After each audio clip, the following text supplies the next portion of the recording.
Racial and economic inequality in Los Angeles has a long history and still affects underprivileged groups, especially immigrants. Many immigrants encounter structural obstacles that restrict their access to resources and political influence, despite their substantial contributions to the city's economy and culture. Economic instability, environmental injustice, and discriminatory laws are the results of underrepresentation, labor practices, housing regulations, and policy tactics that unfairly hurt immigration populations all contribute to this alienation. Long-standing racial and economic disparities in Los Angeles are made worse by the political estrangement of immigrant groups. These groups are unable to successfully oppose discriminatory laws, promote equitable housing, or solve environmental injustices due to a lack of political clout. As a result, vulnerable immigrant groups continue to suffer disproportionately from systemic hurdles which are strengthened by economic structures, exclusionary policies, and law enforcement activities. This worsens the cycles of poverty and disenfranchisement. Beyond its lengthy history of settlement and current high concentration of Mexican immigrants and U.S.-born residents, Los Angeles is an important place. Recent years have seen a sharp rise in house prices, making it one of the most costly housing markets in the nation. In fact, Los Angeles median sales price for existing single-family houses increased by over 81% between 1982 and 2000, which is significantly greater than the median for the entire country. The probability of home ownership declines as housing costs rise. In 2000, homeownership rates in Los Angeles were much lower for all demographics, 48%, than the national average of 66%. Long-term, extensive Mexican migration and a high percentage of foreign-born Mexican and other Latin American migrants make Los Angeles a special city.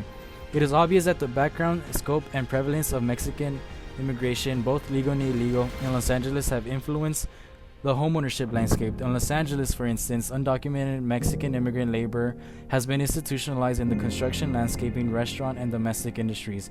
The existence and influence of numerous immigrant rights organizations as well as the current mayor's ethnic background demonstrate how deeply ingrained Mexican immigrants are in Los Angeles. The 2006 immigration protests were a series of demonstrations that began in Chicago and continued throughout major cities nationwide for a period of 8 weeks.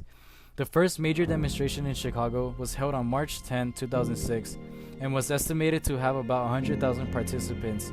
It was the initial impetus for many of the other protests which followed throughout the country.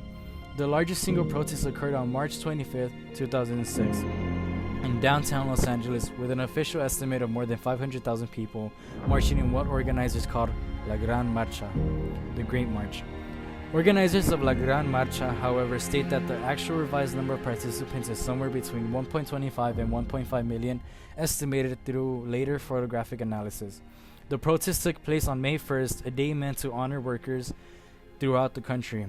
The May 1st marches reflected the immigrant protesters' identities as workers and significant contributors to U.S. society. Most immigrants of Latin America descent come to the United States seeking economic prosperity for themselves and their families. They frequently accept low-wage jobs to survive in the United States. Therefore, missing work for a day burdened their families, yet thousands of immigrants risked their jobs and joined the marches to demand political recognition. It is now inevitable for immigrants to be accepted and assimilated into American society, rather than a topic of discussion. This is attributable to the potency of a straightforward visual message. In many respects, the marches couldn't have been more American since they generated countless streams of images that conveyed a spirit of joyful optimism. Immigrants became genuine persons in the eyes of the public thanks to their pictures.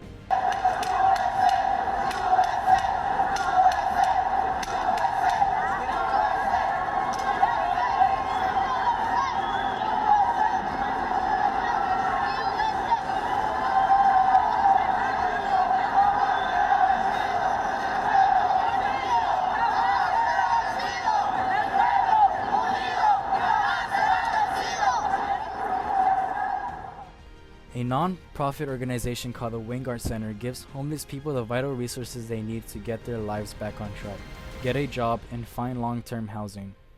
Cultural differences, a lack of knowledge about legal rights, and a lack of proficiency in English are some of the unique housing issues faced by newcomers. In California, about 2.7 million individuals do not have legal status, which can keep them from getting government aid even if they are in need. Legislation that further complicates matters for undocumented immigrants might occasionally be the consequence of political pressure.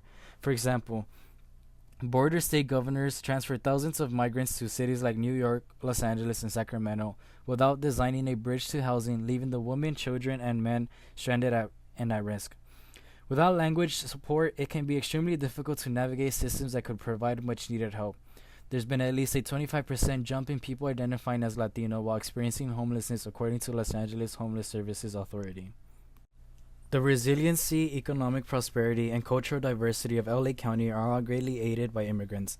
However, there are still obstacles to obtaining programs and services, such as a lack of knowledge about available resources, lengthy wait times for services in languages other than English, mistrust of government organizations, and ineffective application processes. Organizations like Immigrants Are LA, IRLA, face these problems head-on.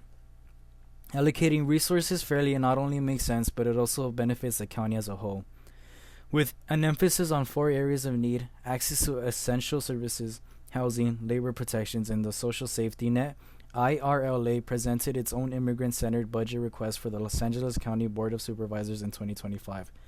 Over 18 months, IRLA's advocacy and organizing resulted in the county dedicating more than $163 million to programs that include or focus on immigrants. Later, as the process wound down, IRLA assumed its long-term mission of integrating immigrants into the life of the county by making them fully visible in its budget.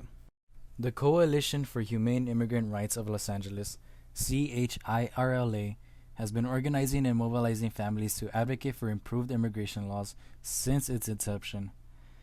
Working with family members of various ages, sexual orientations, religious beliefs, and immigrant statuses was part of this. They assist them in realizing their special talents so they can use them to better themselves. Antonio Tony Bernabe worked for the rights of immigrants and workers like himself for over 20 years. He started off as a laborer when he moved to Los Angeles in 1990. Almost at once he started organizing people. He made contact with hundreds of people, including politicians, families, co-workers, domestic workers, and movement allies. Tony began working with CHIRLA in 1997 as an organizer and eventually rose to the position of organizing director. Tony was a family man, a day laborer, and an immigrant. Therefore, he was deeply impacted by the struggle for immigrant rights. His life's ambition was to see this nation implement equitable and inclusive immigration reform.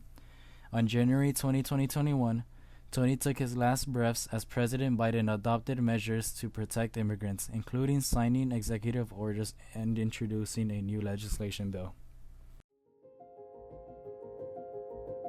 The area of northeast Los Angeles devastated by the latest enormous Eden fire is not where Maria Garcia lives.